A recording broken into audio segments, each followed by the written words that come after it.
This week's single of the week is full of hooks, full of energy, full of fire. And Azealia Banks, the artist, is on the phone right now to talk about racks to the ATM Jam. What's up, Azealia? How you doing, man? How you doing? I'm good. How are you? Good. What you doing? Where are you right now? You on tour? What's happening? I'm actually in London at the studio right now. Working with who? Give us the goods. Well, I'm working by myself. I'm working with the engineer, just stitching up vocals, re-singing stuff, and, doing the whole, thing. Getting it ready, man. Getting that album ready. Fans have been patient, but it's built the anticipation, and ATM Jam is, like I said, it's the fire in the hole everyone needed right now. So talk us through quickly about how this one with Pharrell came together. Well, I actually went to Miami to do a feature for Beyonce, and originally he gave me the song because he wanted me to write it for Beyonce. I guess she wanted to rap or something, and he wanted me to write the song, and I couldn't come up with anything that I thought would be appropriate for her just because I'm so raunchy. So I wrote the song, I wrote some verses on it, and he was just like, you should just keep it. And I was like, sure, fine. So I kept it, and I wrote the song, and here we are. Hijacked it. That was a hijack. You heisted it. I love that. All right, we're going to check it out right now and come back and continue to catch up with Azealia Banks. This is the single of the week, ATM Jam. I got racks to the ATM Jam. The thing about that record, Azealia, is that apart from the energy that propels it and the dance floor nature of that tune, it's so full of these crazy hooks. I've heard people laughing along to it with the Vincent Price as well. You know what I mean? There's so many little things that just attach themselves to you wouldn't necessarily expect. Definitely. So tell us about the record. Tell us about the album where you're at. I know you've been hard at work.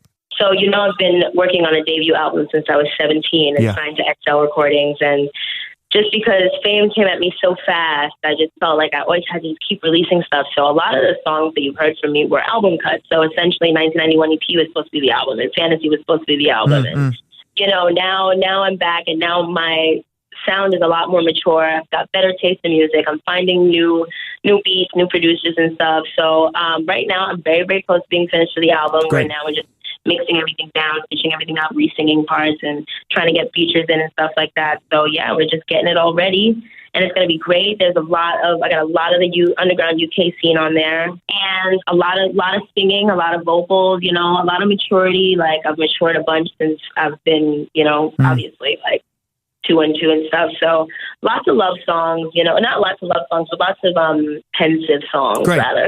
No, great. That's going to be an amazing shade to the record, I think, and interesting to hear you go down that road. And I wanted to ask you a question as well. I mean, I know post 212, that over that process, it's been difficult for you to be able to kind of accept the process of what you've been going through and everything else. And maybe at times that's made you question as to whether or not you even wanted to do this. I mean, how has it been, getting through all that and coming out the other side? And from what I can tell talking to you, you sound really incredibly dedicated to getting this record as good as you can. Yeah, because I really feel like I'm an artist, and that's what I was born to do: be artful and inspire. If I can go number one, I can go number one. If I can make $1 million, then cool. If not, I'm just happy to be here. I'm happy to be a part of the state of art right now, and I'm happy to be. Right on, man. Well, listen, ATM Jam is, like I said, that's an absolute monster of a record. When are you hoping to get the album done? Well, I'm gonna be turning in my album in August, so hopefully we're looking at a September, October release. More so like an October, November release. But the songs are really good. I'm so proud of this record. Yeah, I can tell. And I'm excited for all my fans to hear, and I'm excited for the critics to hear. The critics have been waiting for me to debut. So have you got an album title? Yeah, it's called Broke with Expensive Taste. Lovely. All right, we can't wait to hear it, man. September, fingers crossed around that time. ATM Jam will continue to get thrashed. We look forward to more music, and we'll catch up with you soon, Azealia. Thanks, man. Thank you so much. I like the party. I spent the grip. I swipes the cardi. When the high summer drips, my pricey got me. I'm the swami. Azealia Banks wrapping up what's been a frantic 42 minutes.